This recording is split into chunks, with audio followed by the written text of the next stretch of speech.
I am Siddharth Nigam. I am the National Managing Partner for Growth Advisory at Grant Thornton India.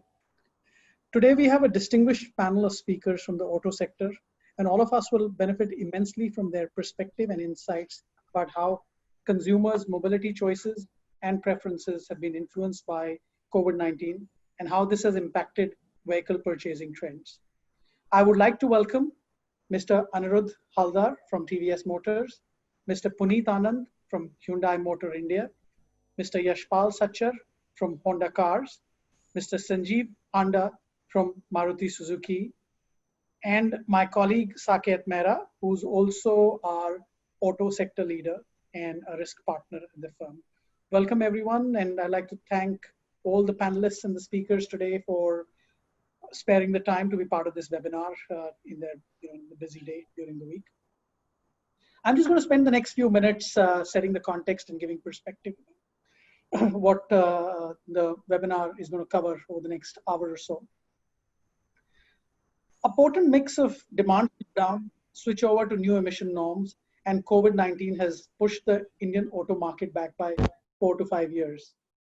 With India's GDP growth rate for FY21 being downgraded from 5% to 0% and potentially to -5%, the auto sector will take a hit. The real agony could be on the dealer end, with most of them struggling with excess inventory and lack of funding options in the post-COVID-19 scenario. The BS6 price increases are also likely to hit the demand. The sector is actually facing what I call a perfect storm. Sales of almost all vehicle segments, including CVs, passenger vehicles, and luxury cars, clocked in FY20 are at the same level as they were in financial year 16, according to data available with SIAM. Companies are looking to go slow on new model launches and new capacity additions. Investments are being reviewed and cost cutting is being pursued by many companies. With the lockdown easing out, mobility has become a challenge, especially in large cities. Millions of commuters who would earlier travel in trains and buses bursting at seams, see the virus as a far greater threat today than they did pre-crisis. Crowds, reduced frequency, and other problems plague our public transit systems. Grant Thornton has done some preliminary analysis of a consumer survey on personal mobility experience post-COVID-19. We received some 600 responses, and during the webinar today, we will highlight some of these findings from the survey, which are a mix of sentiments. We will shortly also release a report with SIAM, which will include these findings on how the Indian consumers' mobility preferences will evolve and what effect this will have on various segments of the auto sector. Some of the insights, without taking the thunder away from the panel discussion, the speakers, one of the things that we see a trend is a shared mobility to be back in focus. According to the research findings, for about 2 months, people haven't used their personal vehicles. So they're used to not being, have the luxury of using their own personal vehicle. Shared mobility offers economic efficiency over car ownership. More and more commuters across the globe are convinced that the concept of shared mobility is here to stay, where consumers are also looking for cheaper options and not averse to the idea of sharing vehicles.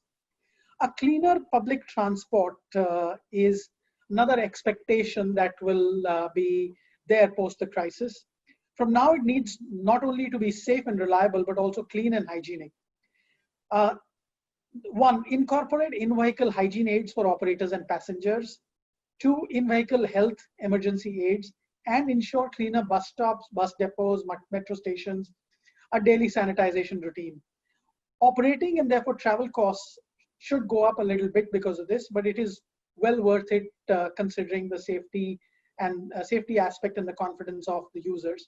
We will see some of these regulations coming in place to drive these into place. A digital connect. The auto sector has been a late adapter of digital, but cannot hold back any longer. Digital interfaces will become the primary medium of reaching out. Enhanced artificial intelligence and machine learning will become an integral part of connectivity. I think we see a lot new vehicle launches talking about them being connected vehicles or cloud enabled. So these are now coming mainstream as opposed to, just being bells and whistles. Brand over sales. All automakers who have bled most through this period will realize the power and the necessity of focusing on their brands beyond sales promotions and discounts. Global and Indian auto majors will invest significantly in making their brands more relevant to the customer and their changing sensibilities. Recently, many OEMs have launched online sales channel to digitally connect with consumers, indicating new ways of doing business. We're also seeing emergence of service-based models such as pay-as-you-go in particular, and also lease rentals. These will see an uptake from Indian consumers. Certainly, there are signs that our survey throws around this. Also, micro-mobility is another emerging trend. Given a viable alternative, consumers will avoid public transport due to risk involved. Micro-mobility, which means small, lightweight vehicles such as bicycles, e-bikes, electric scooters, etc., is emerging as a solution with benefits that cannot be ignored any longer. It can help tackle India's economic crisis and the health crisis in the post-lockdown period and beyond. To overcome these challenges, I believe auto players and OEMs will need to focus on the following.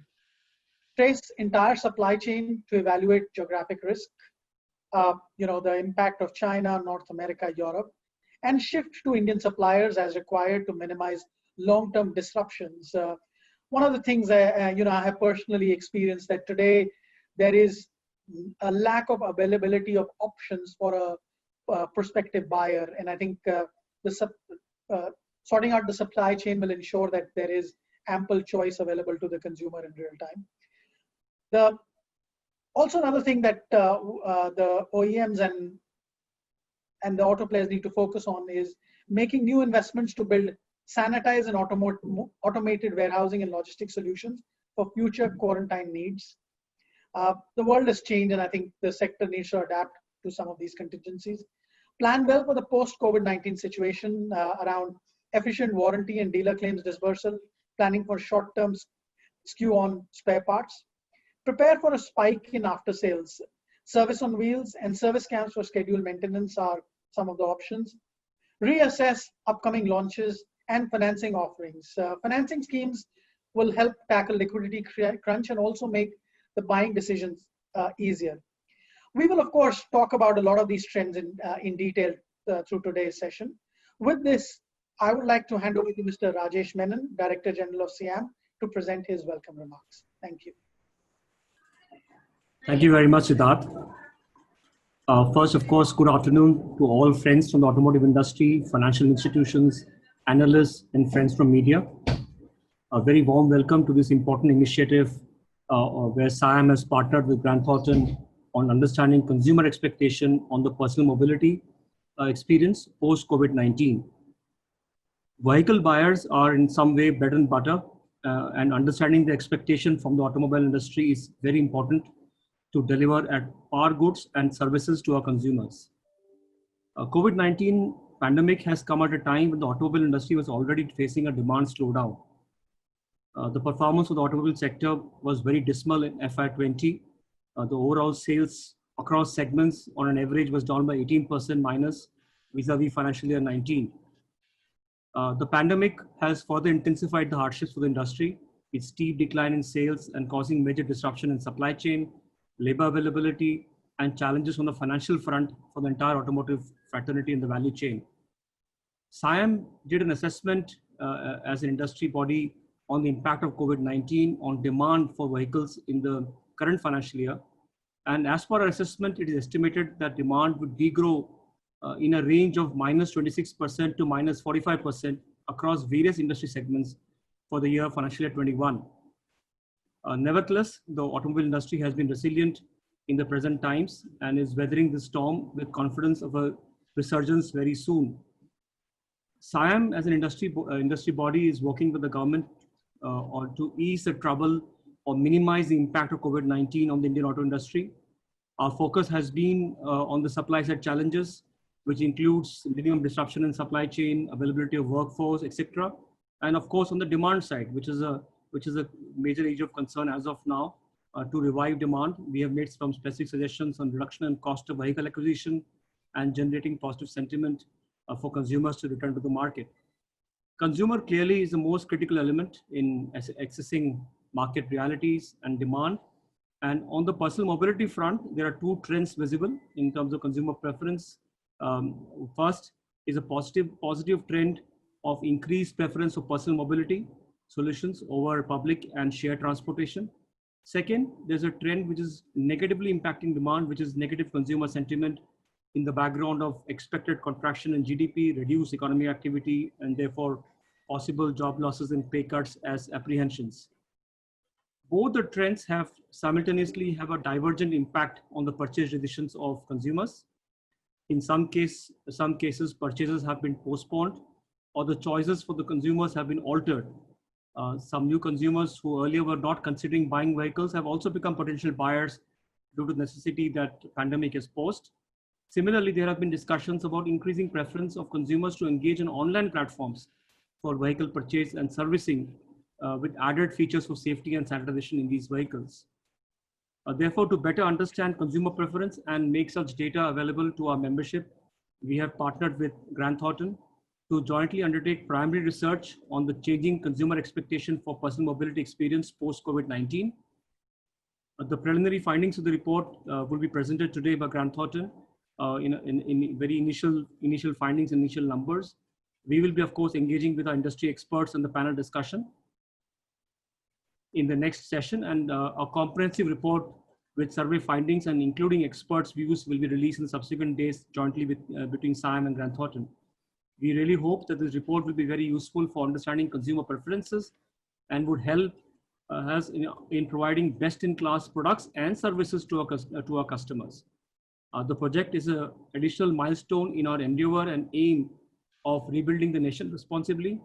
And with this, I would like to conclude my initial remarks and look forward to a very interesting session. Thank you very much. Thank you, Mr. Menon. Many thanks for these opening remarks, and Siddharth, many thanks to you as well. Well, a very good evening to all of you, and a very warm welcome to this webinar. I'm Saket Mehra. I'm going to be the host and the moderator for the session. The way we have constructed this next 1.5 hours is I'll just quickly touch upon the survey findings at a very high level in terms of what the immediate findings are talking about. Then we will quickly have a round of introduction with our eminent panelists that we have, followed by a panel discussion. We will also have a live poll which will get conducted during the webinar. So feel free to provide your responses as we move ahead on the panel discussion. And towards the end of the session, we will also have a Q&A. So feel free to put your questions on the chat box. We'll aggregate all the questions and we'll try to get the answers from the eminent panelists as well. Before we start, I think, I would just like to say that, we conducted a similar webinar exactly 3 months back in the month of April. And that was a situation when the lockdown was in the second phase, and there was a lot of ambiguity and uncertainty with respect to where and how the demand recovery or the economy will recover. And there were multiple talks around U-shaped recovery or a V-shaped recovery or a W-shaped recovery. I think nobody had an answer at that point of time with respect to how the things will move up. And frankly, nobody has really an answer today as we speak with respect to how the economy is going to come back, not only in India, but even globally. However, what we have seen over the last few months, more from a consumer sentiment standpoint, the index which was at its lowest somewhere in the month of April, and it was lowest over the last 1 decade, has slightly improved, which kind of conveys the message that yes, there is some element of demand revival which is happening across the sectors, not only auto as a sector, but even the other sectors, be it FMCG, be it retail, be it consumer goods. I think every sector has shown some amount of improvement as far as the demand sentiments, consumer sentiments are concerned. Similarly, on the output side, I think on the overall production side, if you look at the PMI data or the Purchasing Manager Index, that has also slightly improved as compared to between the 2 months, which is May and June. Though the index is still well below the 50 benchmark, which is indicating a contraction and not really an expansion, but still it is showing some sign of improvement over the last 1 or 2 months. And same goes for the unemployment rate, I mean, which was at its highest in the third week of March when the lockdown got announced, and it continued for a few more weeks. It has also significantly reduced over the last few weeks, both on the urban unemployment rate and the rural unemployment rate.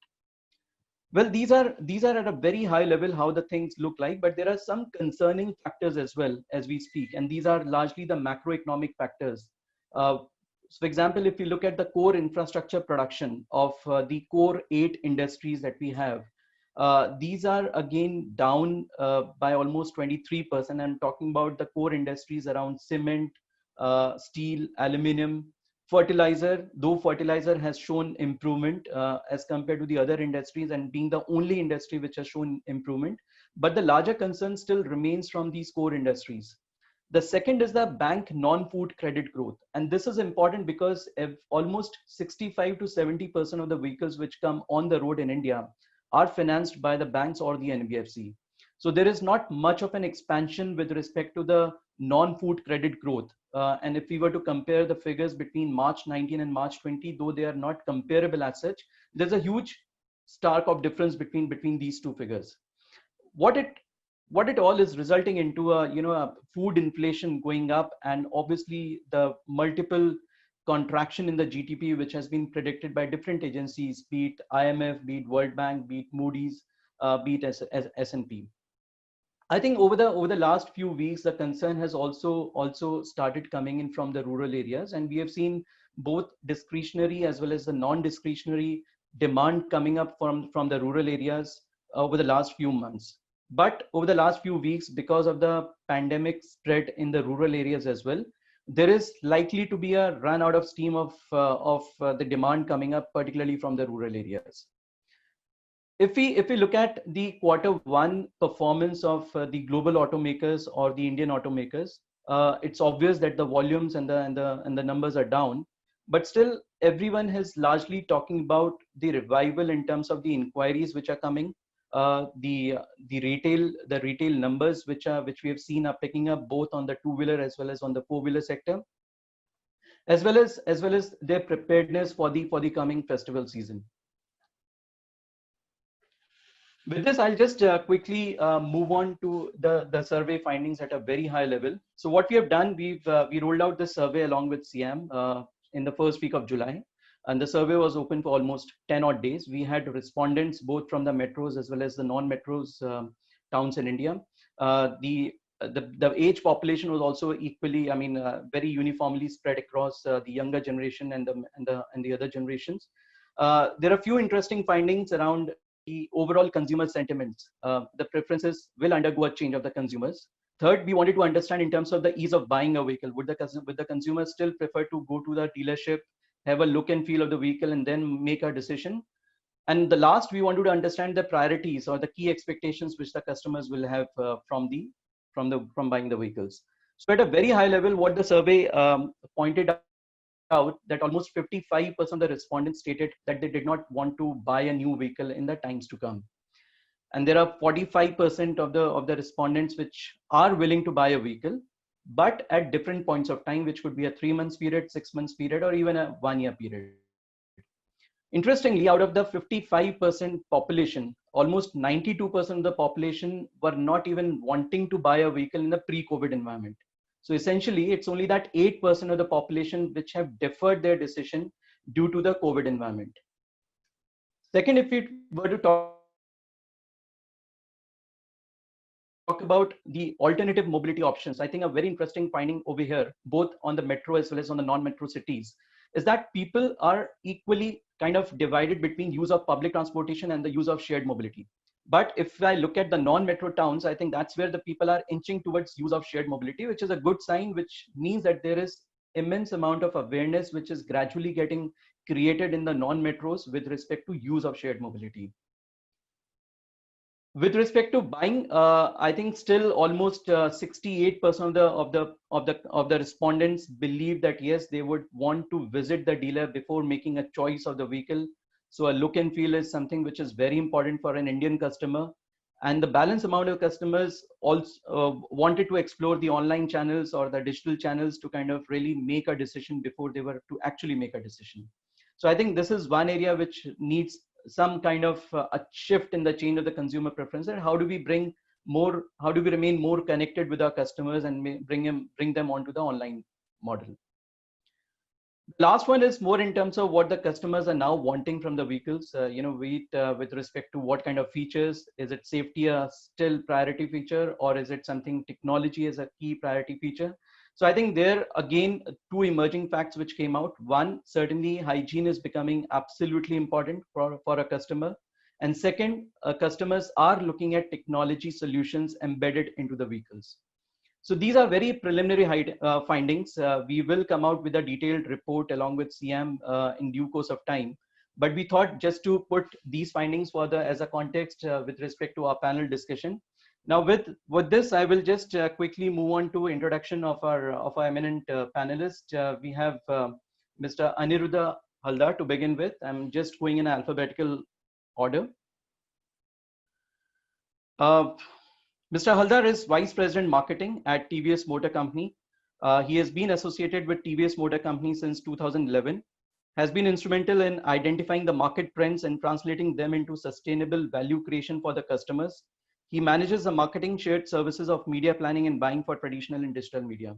Welcome, Mr. Haldar. Next, we have Mr. Sanjeev Handa. Mr. Sanjeev is marketing and communication expert from Maruti, with over 2.5 decades of multifaceted experience in strategy, brand management, advertising, CRM, and sales in leading organizations across the industries. He currently serves as a Senior Vice President and Head of Corporate Communication at Maruti Suzuki India. Welcome, Sanjeev. We then have Mr. Puneet Anand. Mr. Puneet Anand holds the position of Senior General Manager and Group Head Corporate Affairs at Hyundai Motors, taking care of the corporate communication, corporate affairs, and CSR functions. A very warm welcome to you, Mr. Anand. Last but not the least, we have Mr. Yashpal Sachar. Mr. Sachar is working as General Manager Corporate Affairs at Honda Cars India Limited. He is a mechanical engineer with MBA from Faculty of Management Studies, Delhi University, and has over 31 years of experience with him. We also have Mr. Rajesh Menon, whom we just heard. He's the Director General at the Society of Indian Automobile Manufacturers, and he took over his current responsibility from 1st October 2019 onwards. Very warm welcome to all of you. So I think the way we are going to run this panel discussion is there are two broad themes that we have. One, we want to talk about the demand creation, so looking at how the last 1 or 2 months have been for the auto industry, and how do we now see the demand getting revived.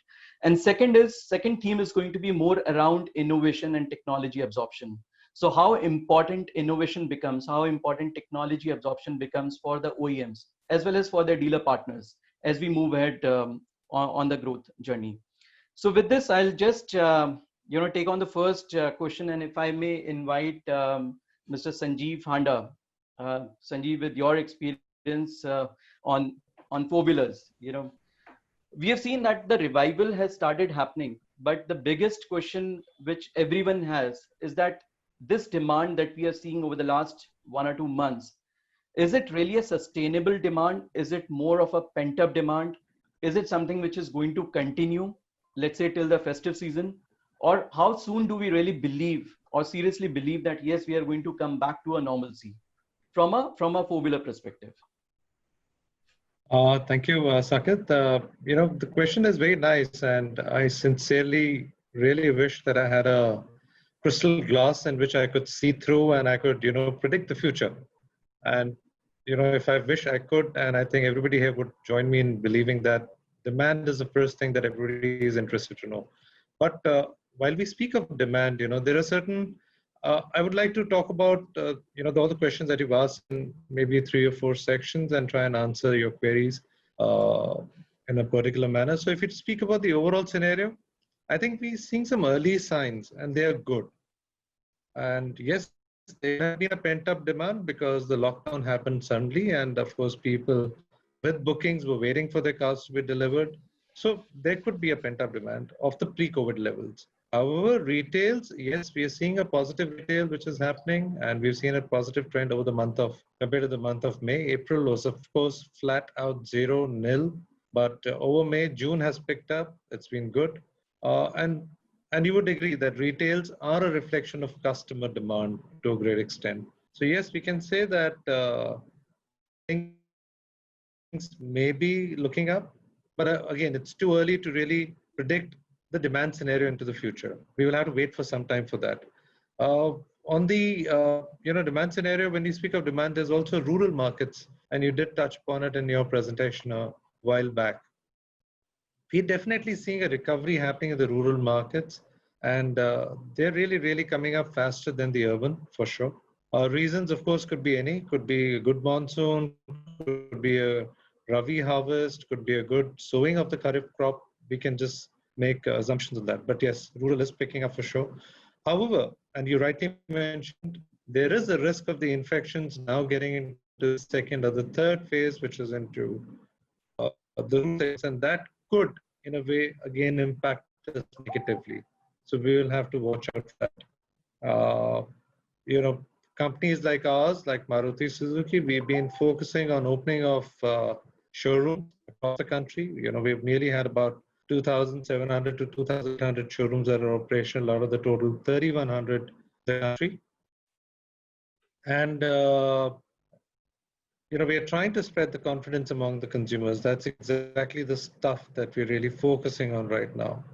Looking at strict SOPs that are to be followed at showrooms and workshops, so that safety of customers and employees are not compromised. I think this will further help build confidence and hopefully pent up or pick up the demand. Of course, on the finance schemes again, finance is an important aspect for demand generation. We are tying up with a lot of banks. We're tying up with a lot of NBFCs across the country. We've recently tied up with ISIS, Mahindra Finance. We're also looking at tying up with Bandlam, Indus Bank, etc. So all this will hopefully allow consumers to get an easy access to finance. And with easy access to finance, it's some of the banks even going and helping out to do 100% ex-showroom financing. I think demand would pick up. And last not the least, on the economic parameters, of course, anything that happens in the economy directly correlates to the demand. And in fact, long-term demand will be related to the fundamentals of economy in a large way. Automobile demand is related, and truly so, to the economic parameters. A lot of our uncertainty due to the current COVID-19 situation is there. For instance, if the vaccine may come up, like we're hearing, maybe next few months, then there will be a positive demand. Things may pick up, may pick in the right direction. However, if the risk of the second wave, as people are talking of the COVID-19 happening of the infections, like in the few countries we've seen, this could lead to a negative sentiment on the other side. So at present, overall, very difficult to predict. And we only hope that the future, whatever it holds for us, holds the best. That's from my side. Sure. Thank you, Mr. Handa. I think very useful. But just one thing, and taking some cue from the findings that we just saw, 45% of the respondents willing to go and buy a vehicle over the next 1 year at different points of time. Do you think this demand, which is being kind of talked about, is largely going to come from the entry-level segment, or is it something a mid-level segment? From a four-wheeler standpoint, what are your views? I think very good.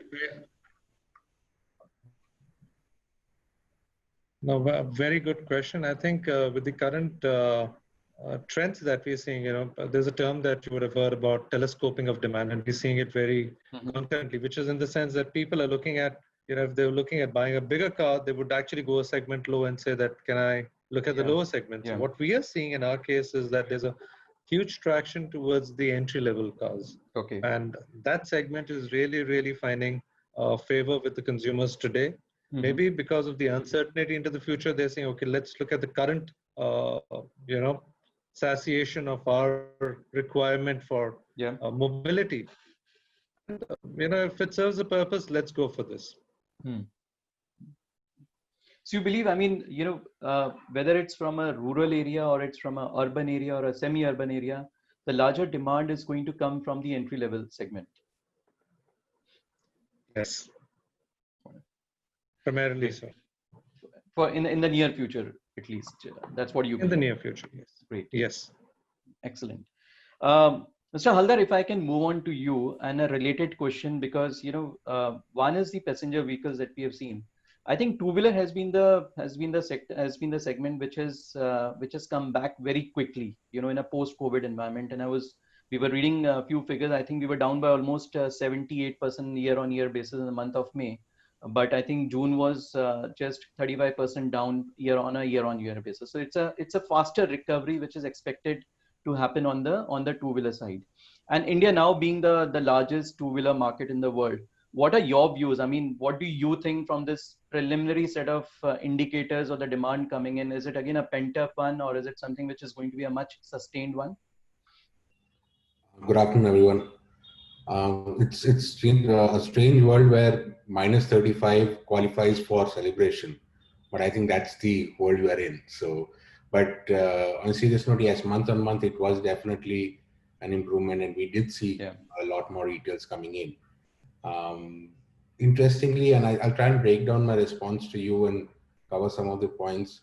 Looking at it from 6 key takeouts that I would say are existing from this experience that we've had.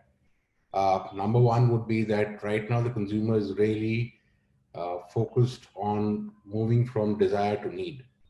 So a lot of things which were desire based, whether it is in terms of accessorization, features, variants, moving to a very need based, which I think supports a lot of the discussion that we just had of whether entry level would be something. So we do see a lot of core need oriented, which is also reflected in the fact that almost a third of the demand that we're coming in, when we spoke to them, it was because they needed an immediate solution, and that was a very real livelihood or a personal mobility requirement, which is why they needed a two-wheeler.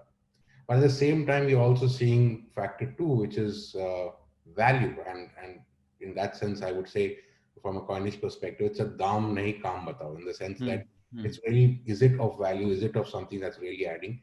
Because we also see on a very different side of our scape that other place where we have one side of strong engine running at the entry level, we also see our vehicles at the other end, which is the TVS Ntorq with the Apache, which are the more premium vehicles, are also seeing significant demand from key markets, which are West Bengal, UP. We're seeing a very strong demand coming in from that end. So I think it is a matter of the consumer turning around and saying, listen, I'm not buying this for a couple of months, or it's a long-term buy.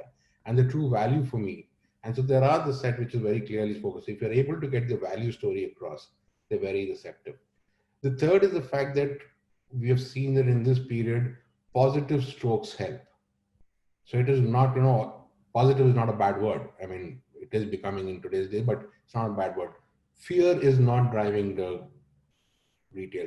Fear is not driving action. It is actually hope. It is about being able to cope, being able to overcome, being able to generate demand, look at a new livelihood opportunity, which is actually turning around and generating this demand. Fourth, I would say that in terms of this kind of uncertainty, people are kind of retracting back into what I would call the circle of trust. They're not believing too much thing that is coming out of the news, or to that extent, even WhatsApp and other sources. And so that is also becoming very important, that the way that the dealership interacts, the way that your advertising communication interacts, the way that your service center interacts, is able to give very clear, trustworthy messages, be authentic, and be able to distinguish. We're also seeing that this is becoming a time when the consumer is not looking at an individual focus. He's really looking at a family as a unit and what meets the needs of the family together. And that's becoming critical. One very hopeful thing that's also coming out is that traditionally, you would see a lot of the consumers being very habit bound and very used to doing things. As you said, digital is something that maybe as an industry we should have adopted a lot faster on the curve, but now it's becoming much more normal to try something new, whether it is researching it online, whether it's completing an entire exploration. So we've had basically trained our dealership staff to be able to do a Zoom call like this and walk through product features. And there has been significant areas where consumers have enjoyed that process and have practically run the entire transaction on a Zoom call or a WhatsApp call, and then come in for the last mile. So a lot of these new practices, and that's not only reflected in the way they do it, but also choice of brands, choice of OEMs. So I think in that sense, a lot of the new solutions in terms of what they're looking for. So in terms of what is the expectations of vehicle, the kind of accessories they want fitted out, because it should immediately meet a livelihood requirement. A lot of these kind of services are becoming extremely valuable. The last but not the least point I would mention is that we need to be very, very ready, and we have seen this example time and time again. And in this small period from June to July, where it is not a steady pace of growth and recovery across markets, not predictable. So like you said, rural is coming and maybe it could probably recede. There have been markets that have been coming back very strongly that have gone into a second phase of shutdown. So it's going to be an accelerate, brake, clutch, accelerate kind of thing that has happened. Chhattisgarh, Maharashtra, you see them coming back, going away. You have an odd and even now on the way the shops would open. So if the dealership is not open, then that itself puts down. So I think a lot of the new thinking that needs to come in to be able to meet this new demand is to find a way to give that assurance that we are there. We're not open today, but we are available tomorrow. Today's requirement, we can have this conversation on a digital platform. Tomorrow you can walk in, because predominantly the need to walk in still remains strong. The dealership being equipped to being able to handle that is becoming a key area where a difference could be made to the consumer's life. So in that sense, these are the 6 key takeaways that we have. From a OEM perspective, I think going forward, we are very hopeful, but I would say the word would be cautiously optimistic. And the caution comes in from various sources, but I think at the end of it, the consumer does see personal mobility as a critical requirement to be able to cope in the new era of social distancing. And that personal mobility, whether it's through an owned 2-wheeler or 4-wheeler, is the only way they can really go about their lives. So that's the source that will really drive a lot of consumer behavior.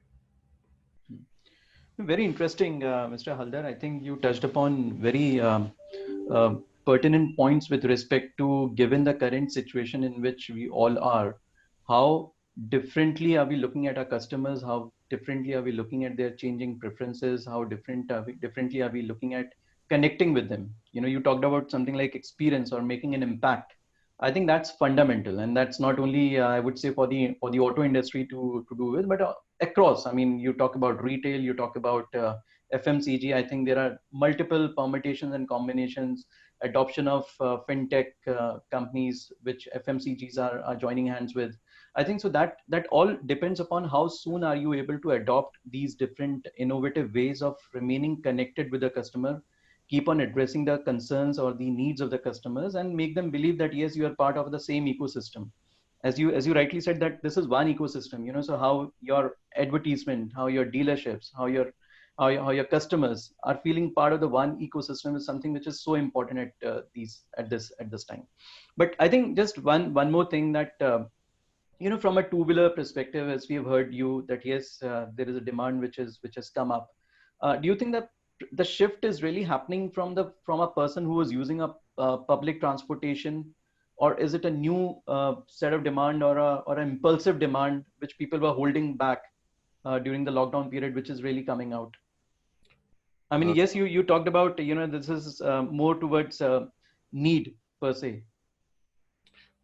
So we have been in this process of, engaging with all the people who are walking in and, trying to talk to them and understand what is driving their motivation. And right at the beginning, when the lockdown just ended and people were coming back, there was a greater proportion of people who were saying that I need a vehicle now because it's for me or it's for my wife and it's for there is no transit. And this is not limited to urban area. There was no mass transport available. So even in villages, we knew we would go to the local market and there the buses had stopped. So there was a requirement. So it's a very immediate requirement. That constituted about 1/3 of the demand that we were talking about. Okay. But as that has progressed into last month, we've already seen that drop from being 1/3 to about 20% to the 25%. And that All right. portion is going down. And the regular people who said, yeah, I had already planned for a vehicle and Okay. I was kind of waiting and watching, are starting to come back.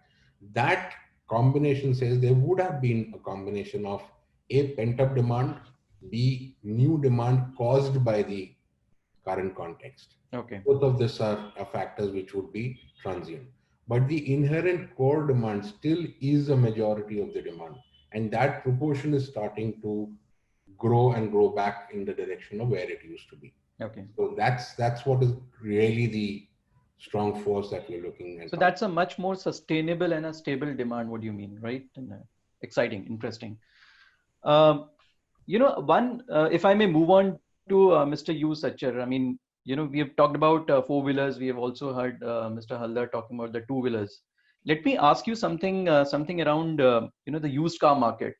And you've been part of Honda for so many years in different functions.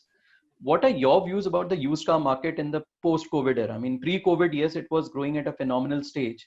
And, now we are at least seeing some trends inching towards the growth pattern coming back on the used car market also. But what are your views? What is that you are seeing from an industry standpoint? Thank you. It's a very relevant question. And you can see behind me, this is my office. I'm calling and attending this meeting from my office. Wonderful. So on used car market, Honda Auto Terrace, what we run, we feel proud to say that we have almost highest trade-ins. Almost at say 30% was the trade-ins for last financial year. Maybe one of the reason is the segment we are in is little higher than the like other competitors which have entry-level cars also. And of course, at our segment, people do have a trading cars. So while we look at keeping our last year of 30%, first quarter of this year, we can see as of now, maybe it is a kind of 15-16% down as compared to last year. Okay. But still, when I look at the last 2 years, different surveys which indicate almost used car market is about 1.2 times to 1.6 times. One of the looking ahead conclave which we had in February 2020, the expectation was almost 1.6 times will be the used car market, and this will be giving a kind of additional revenue to dealers. Because that time the growth was projected as 2-3%, and this was a support. So now, considering the Menon Sons forecast of -26 to -45%, this becomes much more relevant, much more important. So I believe at large industry has a lot of digitalization. You can see, you can go on website of any OEMs. You can see their used cars are displayed with price. You can see some 8-10 photographs. This is the kind of basic as of now hygiene available. But still, we as Indian customers, we definitely, if it is a new car, maybe you can still have lesser chances of visiting. But for a used car, you would like to go and see first before you take a call. So that way, yes, some slight impact is there. But as we go along, we are auto industry known for our animal instinct. New innovations will come through to again bounce back to the original level. Of course, the challenges of, as of now, investments are also there. But we are the industry who has led in last 3 decades to this level of what we are today. Exciting. So I'm hopeful. Yeah. Thank you. No, this would certainly be exciting, Mr. Sachar, because I think our preliminary findings suggest that only 12% of the people surveyed were wanting to opt for a used car somehow. So the perspective is going to be very interesting to see in the times to come, because it is certainly going to give an option to an entry level car owner, whether to go for a new vehicle or to go for a used car. and the price point at which it would be now available, because what we understand, a lot of used car dealers on a pan-India basis had to write off their inventory significantly over the last few months. So the impact will certainly go on in terms of passing it on to the customers, and there would be a real price competitiveness, I would say, which will happen in this particular segment. Interesting. Yeah. Sorry, you wanted to say? Yeah, somehow the 12% looks to me on the lower side, of course, but I respect the respondents. To me, it should be on the higher side, maybe, Right. We can see through the data. Sure. Thank you. Thank you. Mr. Anand, if I can now move on to you, and a slightly different theme, which is more around what we have seen worldwide. The automakers are adopting innovative modes to kind of get the demand induced in the economy. How do you think the Indian customers are really inclined towards these innovative solutions or models which are now being made available by the OEMs? For example, I know Hyundai launched a subscription model very successfully a few weeks back, or rather 2 months back. What do you think the immediate responsiveness of the customers look like? Well, good afternoon, everybody, and thank you, Mr. Saket. I think a very relevant question for the very relevant audience as far as the country of India is concerned. But let me put some perspectives in place. So today, when we speak of Indian automotive industry, I think one thing which I've learned is that we should not be called as manufacturing companies or a company which are manufacturing cars. We are now redefining our business by saying that we are the ones who are selling mobility solutions and not selling cars. And why I'm saying that is because if you see, almost 65% of the population of this country is below 35 years of age. And in fact, almost 50% of the population of this country is below 25 years of age. That means that we have one of the largest millennial population. And these millennial population, their needs and mindsets are evolving rapidly as I'm speaking today. And today, these are the people who really don't want to be besotted with the concept of ownership of an asset. In fact, today, when we talk to these young boys and girls, they are looking at owning the car, but at the same time, they don't want to own the asset. They want to have freedom of mobility. Yeah. They want to have their own choice. Right. They want to enjoy different products. They want to enjoy different cars. So I think that's where the idea of subscription came to us. And in fact, I'd just like to say that we launched this model last year in the month of March. Now, I was going through your findings, and I found it very, very interesting. And in fact, it is an eye-opener also, because when we look at the traditional mature markets like the US and the Europe, there currently the share of leasing is close to 45 to 50%.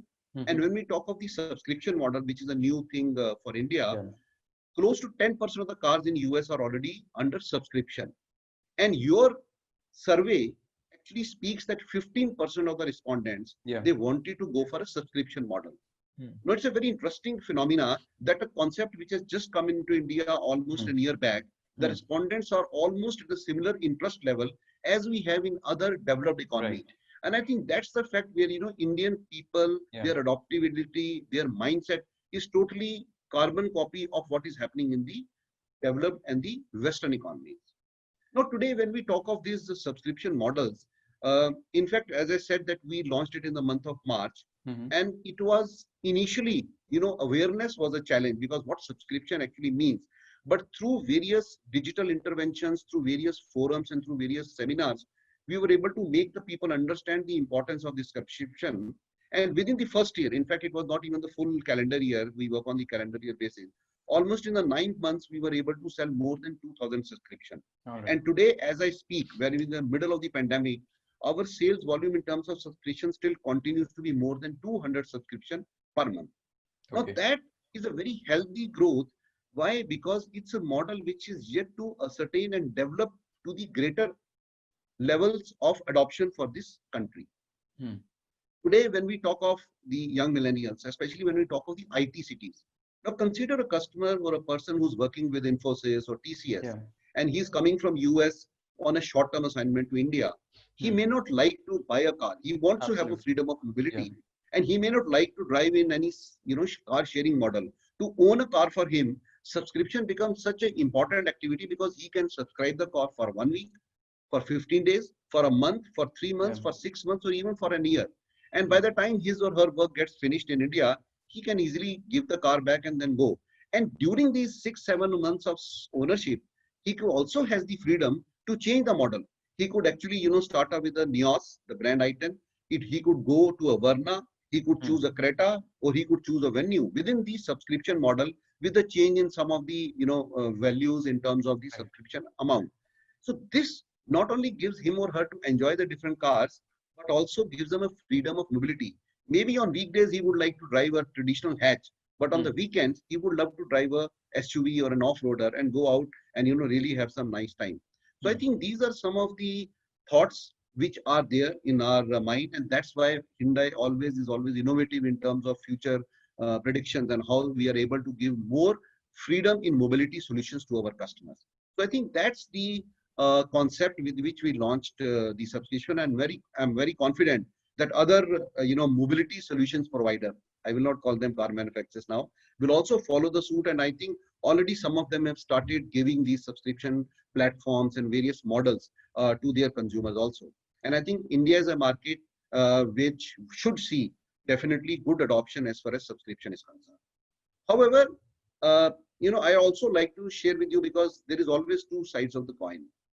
Today, when we talk of subscription, yes, it's a nascent model, but this model cannot work unless and until there is a complete collaboration between the entire ecosystem.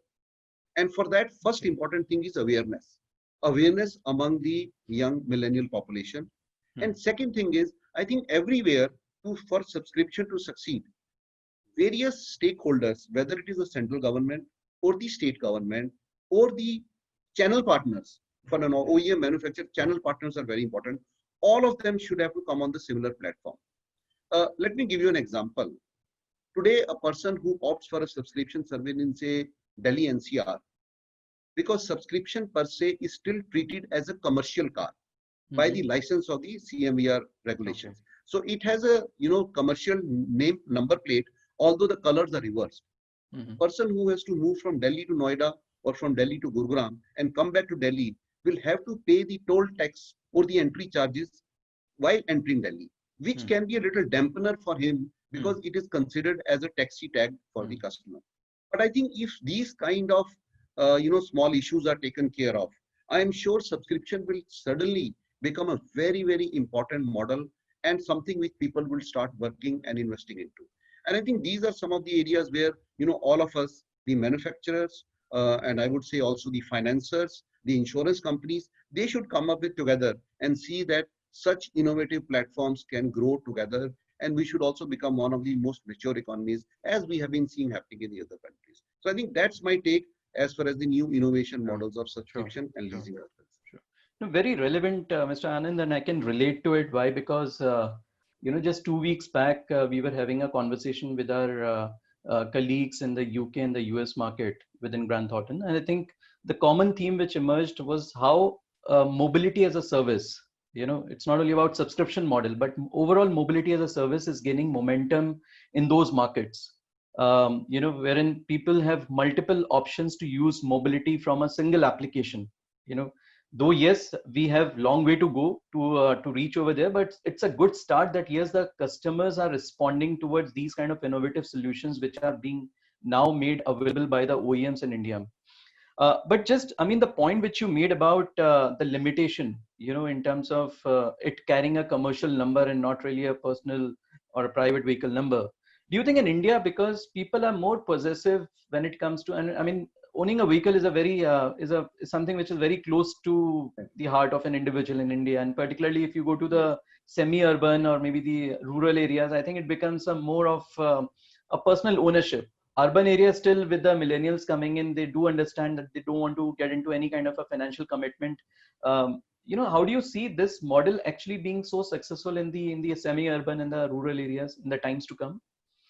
So actually, Mr. Saket, you are absolutely right. And as we'll just give you some numbers, when we started this program, the first city which we found was almost 50% contributing to the success of this subscription was obviously our IT city, which was the Bangalore, followed closely by Hyderabad, then Pune, then Chennai, and then parts of Delhi, Gurugram, and so on and so forth. Okay. Yes, because these cities are definitely the IT hubs. You have a lot of flowing population, people coming in and out, going to various countries outside, large population coming from US, from Middle East, Europe, doing their business over here, staying for a couple of months and then going back to their, work country. So in these cities, the traction was so strong, and we have a very strong, online platform also, which we call the Click to Buy. That's the digital platform wherein all our communications and everything is being done. So we found that the adaptability of these models is much more in the metro towns, or the IT towns, as I call it, where compared to the other smaller towns. But you are absolutely right in going forward. Once the adaptability of this program becomes more prominent, and that's why we have not rolled down the subscription on pan-India basis. It is only available in some of the select areas where we are able to, give the cars. And also there is a good service availability because of current situation. The service also is a very important thing. But I'm sure slowly, once the rural economies also start seeing the importance, and we have seen the growth is actually now happening in the rural areas, this concept will also be understood by them very well. And we would see, we are actually not looking at great numbers, but we want to change the mindset and the thought of the public of this country. And I think that's where all of us together as a family can really rewrite the definition of car ownership, and we can make it a mobility solution rather than an asset ownership. That's what absolutely. And Mr. Anand, and I think this is going to be the future. I mean, as I see in the times to come, this is something which is, because it offers so much of flexibility, agility for a customer to opt for any model, as you rightly said. And then there are no financial commitments per se which are attached to this. So I think in the given situation, or even in the times to come, when the things are back to normal, this is going to be a huge successful model for the customers. Thank you. So I think this was a very good perspective that we got for a few on different aspects, largely talking about the consumer sentiments and the demands. And I think we have the online poll also, which is going on, and we are seeing some exciting results coming out from the poll. So please keep on providing your responses to the poll. We now move on to the next round, and here we want to touch upon the aspects related to innovation, technology absorption. So let me start with Mr. Haldar, again back to you. The survey findings that we just saw, I mean the preliminary findings, also talked about features, in terms of what the customers are now looking at, when they go to buy a new vehicle, be it a two-wheeler or be it a four-wheeler. I think hygiene is also coming out to be a very prominent one, other than the technology features. What are your views, or how do you see this shift, as we talk about the shift from, from public transportation to a personal mobility? And how do you see that you as an OEM are going to meet those customer expectations or preferences with respect to these multiple features? I mean, how innovative is the product actually going to be in the times to come? I think what you're seeing being expressed by the consumer today is a reaction to an immediate trigger that they've got. And hence it is coming on the dimension of hygiene. But if you really had an ongoing conversation with the consumer, increasingly value delivered through innovations which are based on technology have been something which have been getting higher and higher in the consumer hierarchy of what they value. So whether it is, for example, in TVS INTORQ, which was India's first Bluetooth connected scooter, or the iQube, which was our electric scooter, which again comes with extensive telematics and connectivity. I think what we are really seeing the consumer react to is something which is fundamentally making a difference to their life, and that's the definition of value. It's not price point anymore. It is what are the really values. So in that age, as we spoke about, a lot of the co-panelists spoke about millennials, connectivity being able to connect on mobile, being able to interface with their machines in a far more engaging manner. These are all seen as valuable dimensions. Now coming to this immediate trigger, which is in terms of safety, I would take that there are two levels at which it will come out at. At an immediate level, first will be the fact of any personal mobility solution which you do not share outside your circle of trust, that itself becomes more valuable because you're not right now going out. So whatever is the security that you enjoy in your home, it carries forward when you're inside your vehicle, and that's going to become critical, and that is what we all have seen driving a lot of the immediate stimulus for demand. Then with the ongoing long-term basis, what are some of these features that are going to come in? At some point in time, and hopefully sooner than later, the vaccine will come in, and we will see this immediate trigger go off. So what we're talking about, germicidal hand grips and seats that can fight off the various or the entire air conditioning duct system becoming much more advanced would be of value still, but their priority order will go down. What will remain, however, is the fact that the customer will continue to value innovations that are based on technology, which come in and make a fundamental difference. Okay. So I don't think we should get overtly caught up in just this one cycle as that, oh, suddenly the consumer is caring for technology or value. It's a long-term, it's a sustainable long-term mega trend, if you want to call it that, that the consumer is looking for an enhancement of their experience. Now, product is one key area where that is reflected. The other dimension is that in an automotive landscape, the purchase and the pre-purchase portion is a very small aspect of the entire life cycle. So when you move into the ownership, how does the service workshop handle your vehicle when it goes into service? When it is handed back? So we have started sterilizing the vehicle when we hand it back, and it comes with a nice little tag that you would have probably seen other places where says this has been sterilized for your use. Now, stuff like that, when the consumer sees that, is something where they believe that there's a place I can trust, there's a place that really cares to make that difference. That kind of care or that kind of thought motivating that care will sustain even post the vaccine is in and we are past this round of issues. But that overall cycle, so when you respond with saying that expert on wheels, service at home, service care camps that you do at this point in time, sending out communication, saying that your vehicle has been standing for 2 months, don't let it sit idle, just do these basic 3 things. And this will keep your vehicle free from the probable rodent bite on the cable and flat tires and battery running down. Just follow this basic simple steps. Just having that engagement going. Now, there are very simple ways of engaging, and this is also delivery of value. It is not the next big technological breakthrough that is reflected in your product, but is how do you leverage technology to engage, to deliver that value in an everyday manner, in a sustained manner. So that, I think the consumers very clearly told us that that's something they value, and that is something that has to be reflected. And I see that happening across. And the spirit which some of the other organizations came up with, like the Hyundai program, etc., are very clear signs that this is something that all consumers are talking to us. The other small thing I'll just mention is that while there is a very strong talk about digital coming in, and I think it will be a very strong enabling pillar, but even now when you're talking to your consumers and across rural and urban, 68 to 70% from the survey findings still want to come in and have that touch feel experience. Now that touch feel experience has to be made safe. You cannot, I don't think we should turn on and say, listen, this is these times, so stay at home.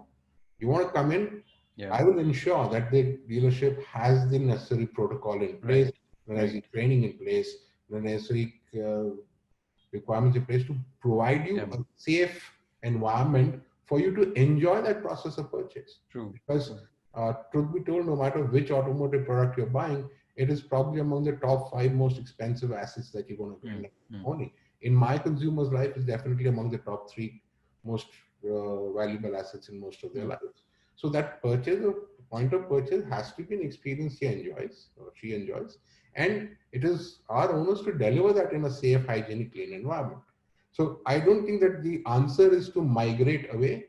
The answer is to leverage technology, leverage digital, leverage all. So we are using digital to monitor how well these protocols are being followed. We did almost 20,000 people training in about just before the lockdown opened of every single dealership employee to be tell them that this is what you should do. Please don't rush out to shake their hand. Fall back onto doing it. So many of these things are leveraging technology and delivering values that would be valuable to the consumer. So you mean that restatement or reinstatement of the confidence is something which is very important, in the minds of the customer, for them to believe that it's a safe same experience what it was there in a pre-COVID environment if I were to visit, for the service of my vehicle or for any inquiry which I need to take place, which needs to take place at the dealership end. So you will be able to drop off your vehicle without having to, really, interact with the surface. The vehicle comes back washed with sterilized for you. If you go in for a purchase process, that environment is it. So the trust that the consumer needs to have, and which is what becomes very, very critical in this uncertainty. They need to know that you share that common care and that you're doing everything within your reasonable power to ensure that it's a safe, hygienic environment for them and their vehicles. No, interesting. I think products need to evolve. But I think it's much more than that. No, I think even the live poll which is getting conducted, I just saw. I think 90% of the people who are viewing this webinar talked about that the strategy which the OEMs are adopting or have adopted are much aligned to the customer needs and the requirements in the current given situation. So it's a testimony to the fact that what you are saying is something which is actually being felt by the customers on a day out basis. Mr. Handa, if I can bring you in on a related topic, since we are talking more from a larger supply chain perspective, when we talk about these aspects, it's good to hear about contactless buying or a digitization being taking place, and a lot of OEMs have actually embarked on this kind of a digitization roadmap across all the processes. What do you think from a dealership standpoint, particularly, dealers who are actually in a stressful situation because of the inventory that they need to carry, the bank funding or the working capital which they need to maintain? How are they prepared really to adopt these innovative and these technologies for them to become or remain much more competitive in the business? I think today our business partners, our dealer friends and business partners, they're really more open to such innovations. Digitization today, if you look at it, and I think taking a leaf from where Anirudh had left, today digital is not just limited to selling a car or XYZ. It actually embodies the entire cycle. So whether it be at the service stations, be it at the sales point, digitization is playing a huge role. In fact, today we had mapped at certain stage, and just pardon me if I don't get the number right, but there were, I think, 26 steps in a journey for a consumer to buy a car. All right. And out of the 26 steps, 21 is actually on the digital space today.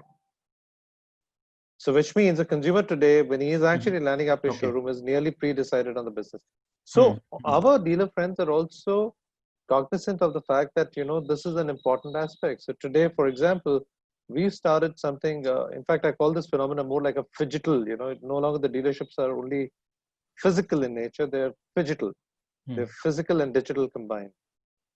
So today a dealership, we have started the hyperlocal activities with the dealers. And where are all our dealer partners, most of them are actually joined and encouragingly into this and are really standing with us hand and shoulders to take this initiative forward. The reason is because they've seen a local demand coming up in a large way. They've seen that traction of consumers, getting the person to search for them is becoming much easier. So as long as the dealers and our friends are finding value in what a digital initiative is getting to them, is finding returns being commensurate to that, is finding value that the consumer is seeing, and relating and building a relationship with the dealer, digital will go on as an innovation step ahead. I can actually speak a lot, but I think for paucity of time, I'm just restraining it to only one example that we have done. But if we speak about simple things like what you see on the websites, you see today, the consumer can have a seamless experience of just getting into a website. And then when he comes on to the dealership, being acknowledged by the dealer through the data that has been collected through the journey. And that's a wow factor. That's the wow factor that the consumers are looking for. Because like I said, they come to the dealership, I think they're at the stage where they're looking at really zeroing down on the cars, final discussions on discounts and signing the deal. The rest of the research has already been done in the past. And digital is actually making this possible in a big way.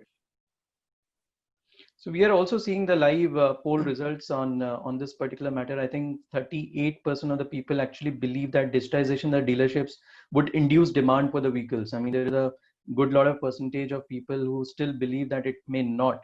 And frankly, I think one more thing, as you also pointed out, Mr. Handa, that there is a cost element involved for any kind of a digitization roadmap that you talk about.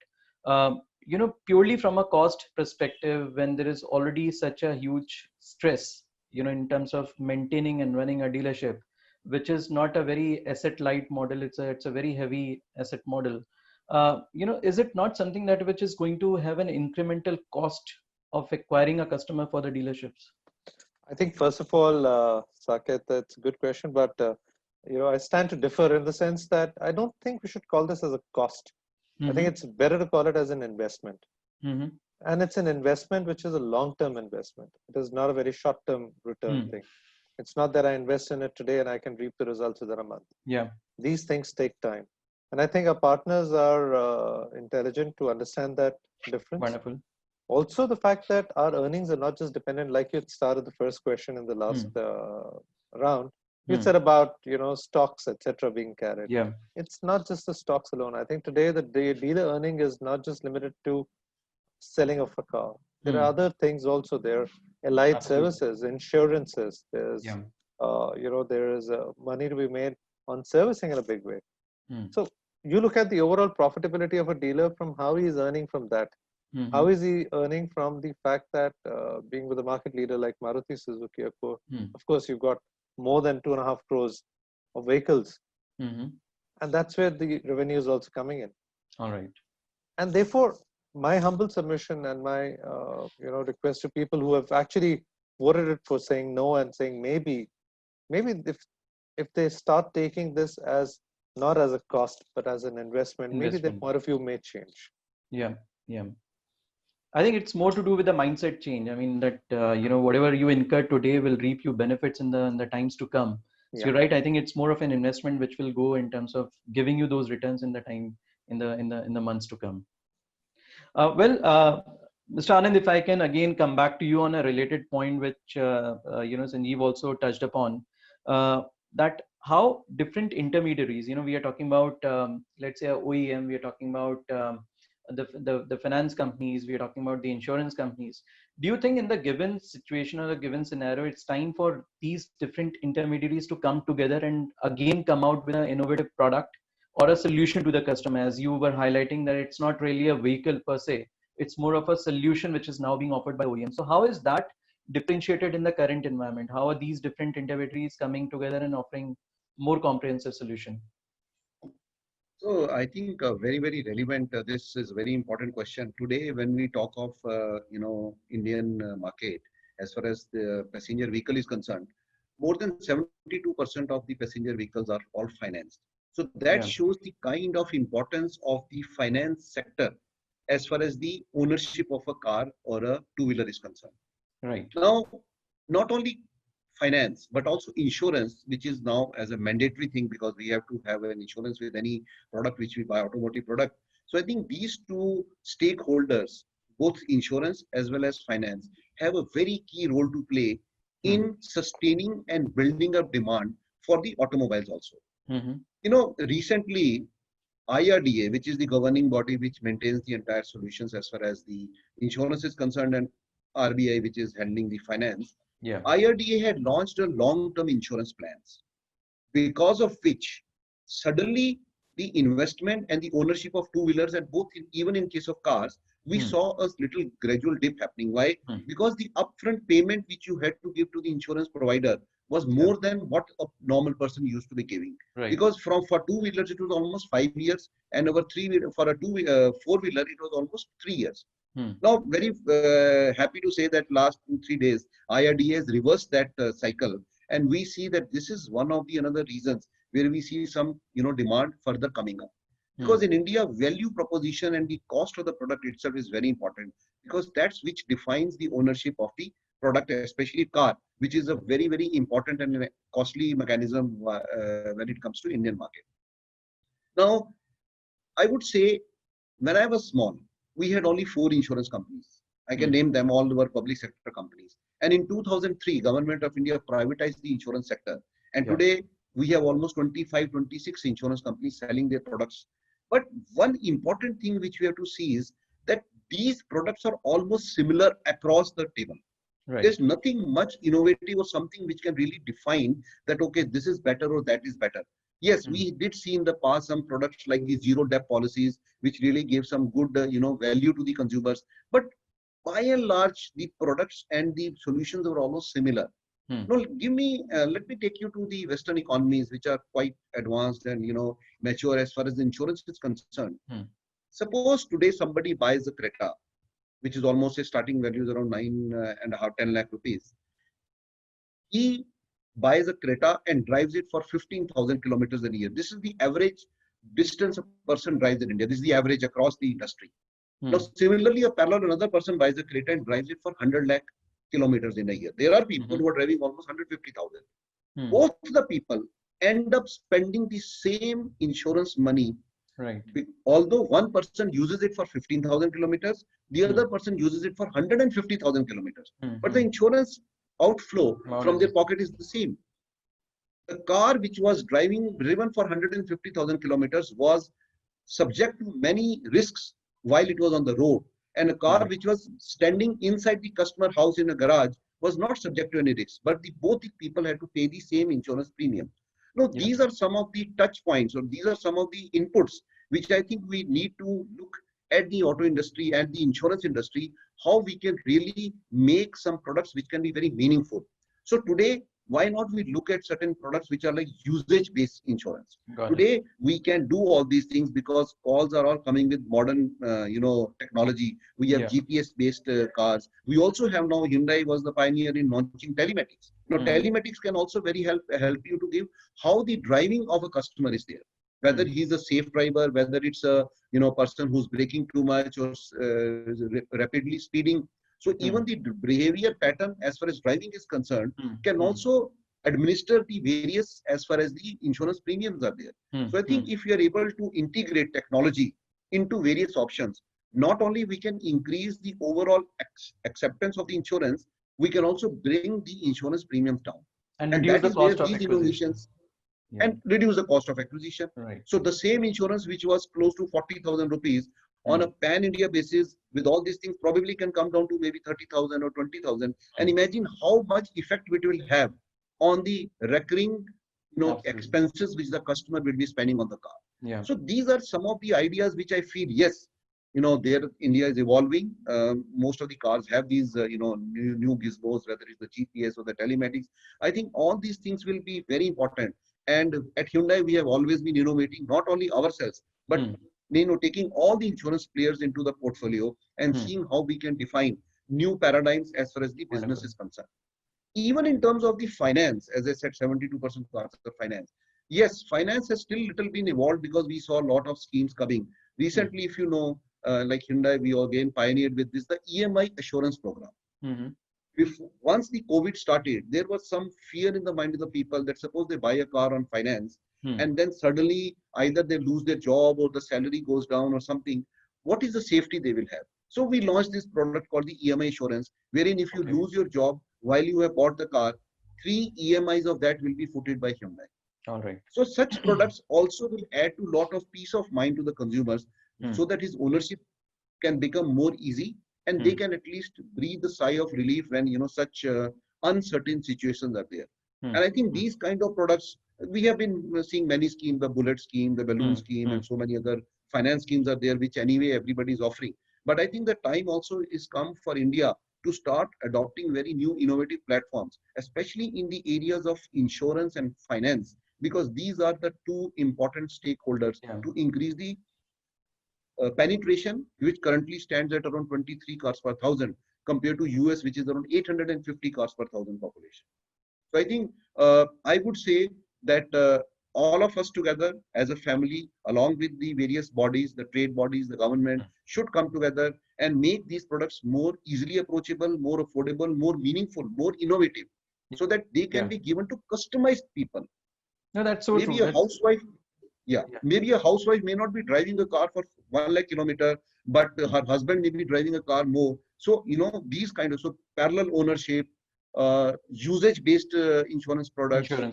driving habits-based insurance products, all these things can actually become true. They have already been done in the Western countries, and I'm sure why not? Absolutely, so true. I think this is something which calls for a lot of collaboration, and as you rightly pointed out, how different intermediaries are coming together and offering a very comprehensive solution to the customers, which addresses not only their existing or the current concerns, but even it's a much longer solution which remains with them, and moving more to do from a fixed cost to a much of a variable cost, which is also the need of the hour.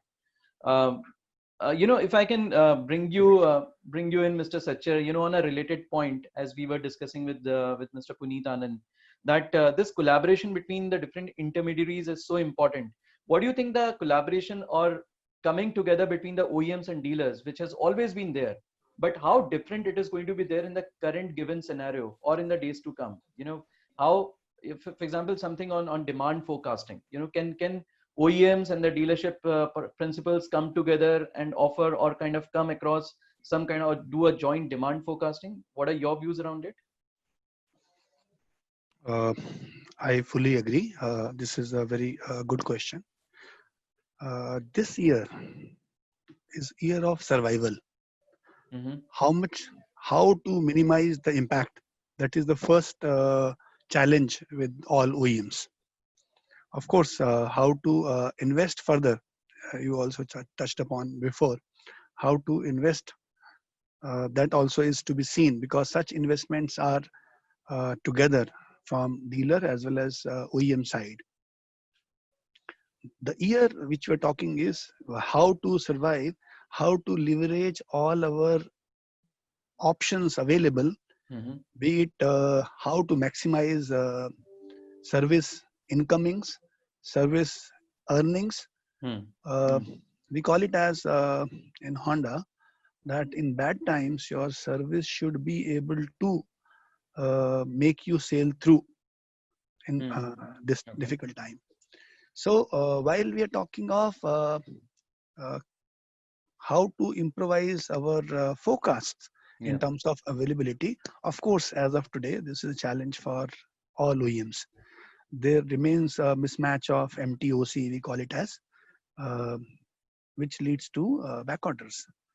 So while the new model launch is there, it is more so because you have to forecast. You have never seen the behavior for that specific new model, and as you go along, you become more intelligent with trends available with you, seasonal or festive, whatever.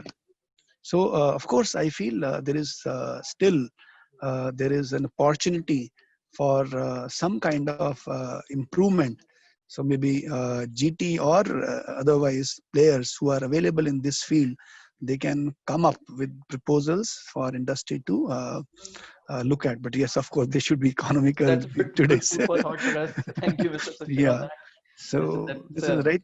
Yeah, because this is right time. So each customer is important. How to grab and how to deliver it faster.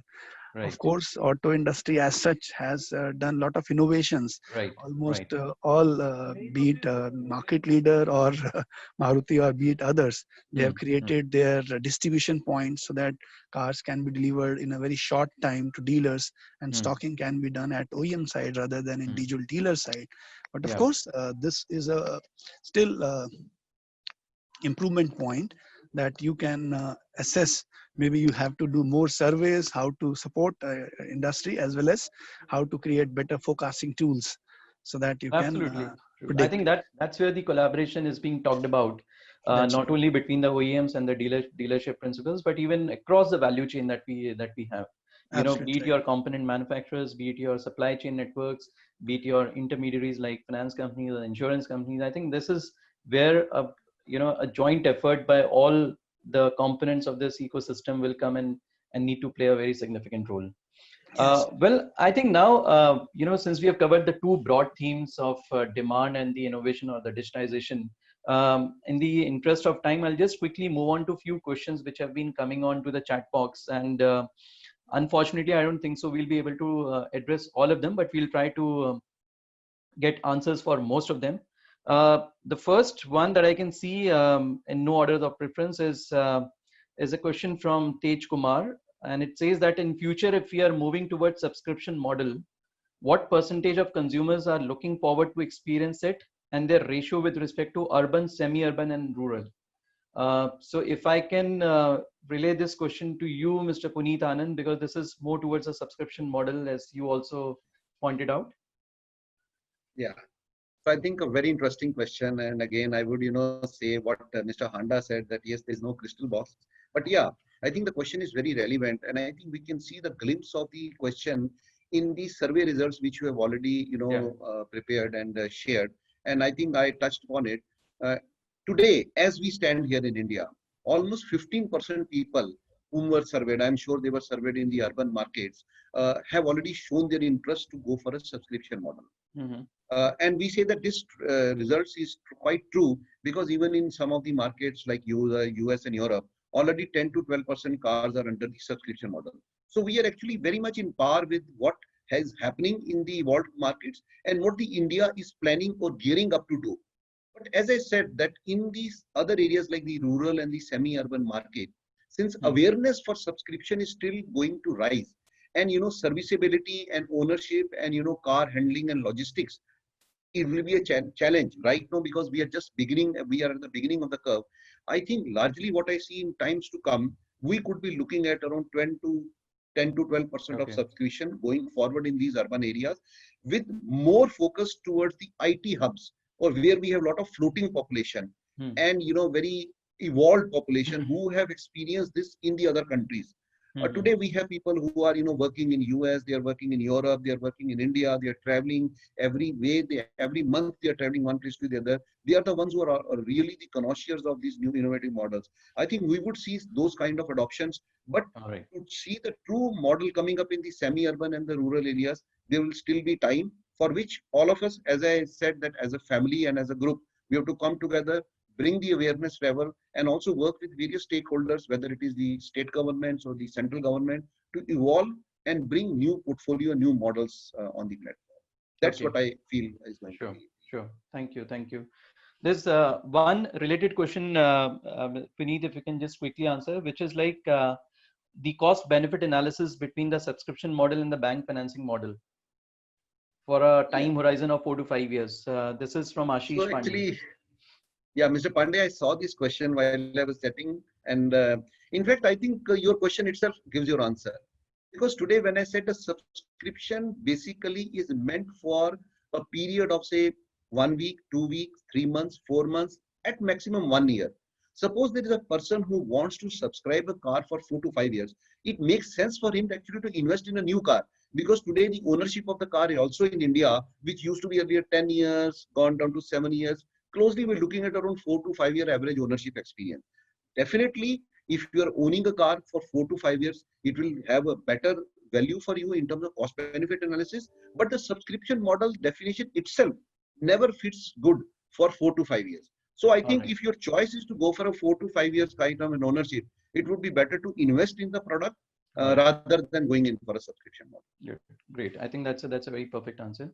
I'll just move on quickly to the other question which has been asked by Debaparna Sen Gupta, and maybe Mr. Handa or Mr. Haldar, if you want to pick it up. It says, like, in this uncertain scenario, how many people would dare to book a new car or a two-wheeler? What's the proportion of that compared to the whole demand? Is it all very encouraging from the auto industry point of view? I know it's a very widespread question, but would you like to give an attempt? Okay, maybe I'll take a stab, and then maybe if Anirudh wishes to add to it, we could. See, the fact is that today it's very difficult to say how this bookings, etc. And I said that in the beginning also. Yeah. What we've seen overall is that about our inquiry levels have gone up about 80 to 85% of the pre-COVID levels. But are they 100%? No, not that much. Retails have gone up, yes. Bookings are coming up. But are they at the same pre-COVID levels is still yet to be seen and to be, kind of briefed out. To answer her question in a very simple form is very clear, is that we as OEMs are trying our best efforts to see, and I'd mentioned that very clearly, and I think Puneet also touched on it, and so did Mr. Haldar, that we try our best to make sure that the consumer gets a good experience. He comes to the showroom, we are welcoming him by saying that it's safe for you. So all safety SOPs are being followed. We are making it convenient for him to maybe take a decision online. So innovation is being done by most of the OEMs. So that he takes a decision and he wants to just test drive the car or make a decision, he comes there. We're trying everything with the changing environment and the changing scenario in today's environment. We're trying to adapt ourselves. I think somewhere we are also waiting to see how the consumer is reacting to it. Right. Consumer has his own sentiments. Consumer has his own understanding. And I would really want to write a book someday if I could actually say that, I wish I knew what every consumer wants. I would be God. But the fact is, we try to offer the best. And in terms of an overall ownership experience, from the product to the service to the buying experience, everything involved. And we're hopeful that it'll come up. But that's the best I can say. Anirudh, if you want to add something to it, please.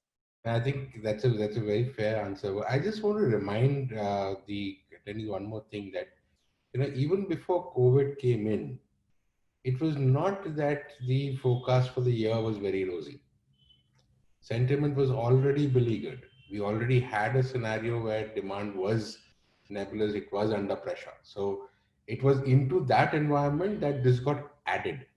So in any event, we would have been looking at a very interesting year. It just got, raised by a factor of a few. So in that sense, it was going to be a tough year. It was going to have demand issues to go with, but those were fundamental demand issues which were led by economic prospects that have got gravely exacerbated by uncertainty about the fear of job loss, definite wage erosion which has happened across many categories, and then the entire dimension on uncertainty. There is a very small component which brings it back in terms of saying that there is a need for immediate transit, which is, as I said, which is a transient period, it will go off.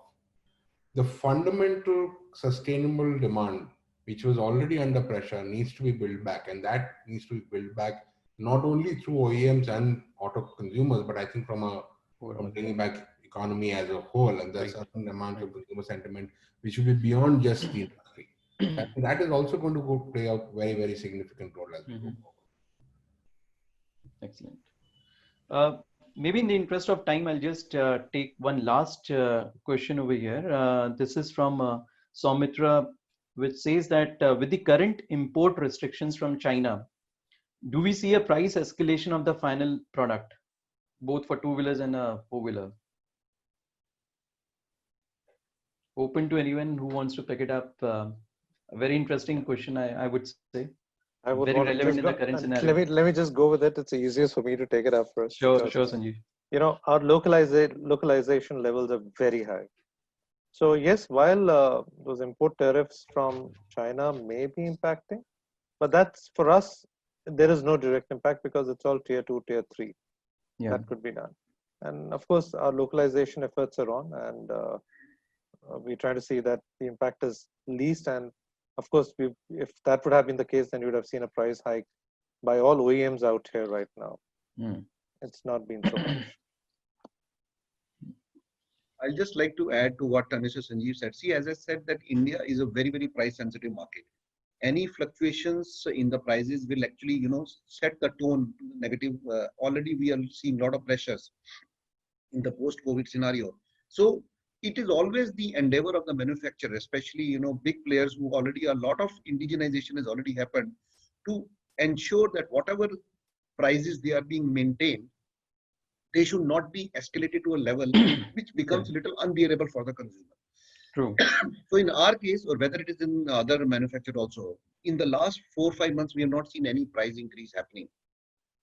Although the fuel prices have actually skyrocketed, although today we saw Delhi government was good enough to reduce the prices by almost 8 rupees per litre for a diesel.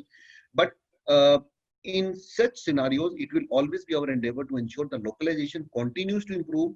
Our logistic channel and the chain should be so well oiled that we should be able to take these kind of shocks in a short term or a long term year. So I think that's what will differentiate the manufacturers in terms of how better are they able to absorb the shocks of these uncertainties. Great. So I think it's, as you said, Puneet, it's more to do with how much can you really absorb and how much then can you pass it on to your customer. I think for a much sustainable and companies with healthy balance sheets, I think it's easier to absorb. But the challenge really becomes for the ones who are unable to absorb that kind of a cost pressure, in this value chain. Great. I think it was pretty exciting and interesting to get the perspective from all of you on different aspects as we touched upon, be it from a demand side or be it from the innovation side. I think there were a few very interesting thoughts which came across value addition in terms of the impact which this entire digitization or innovation is going to make on the customers as well as on the other components of the value chain. We also heard something like how servicing, I think Mr. Satcher, you made a very relevant point that in these difficult times, it's a service income which should make you sustain. But hopefully, I think we all should be able to come out of the given situation and we start seeing the normal days very soon. Well, I think in our view, as a firm, we remain very optimistic, with respect to how the things and how the economy will recover back. Though there are different studies and different findings which keep on coming across in terms of how the economy is looking like. But there are two fundamental things which are very important. One is, from a liquidity standpoint, which I mean to say that now when we have this monetary policy review happening in the first week of August, do we really go for the further rate cut? Do we further extend the moratorium which has been given to the customers and to the industry? Do we really go in for some kind of a loan restructuring arrangements is something which is going to play a very significant role when we talk about the demand to come back, because these are the triggers which will actually, or these are drivers which will actually drive the demand in the times to come. Second, as we have talked about more from a corporates or more from the company standpoint, is that once this demand starts coming up, how much are we really ready? How much are we really skilled to kind of take over this demand as a challenge, be it with respect to the people, be it with respect to technology, be it with respect to processes. I heard, Sanjeev, you talked about the SOPs which very diligently got followed.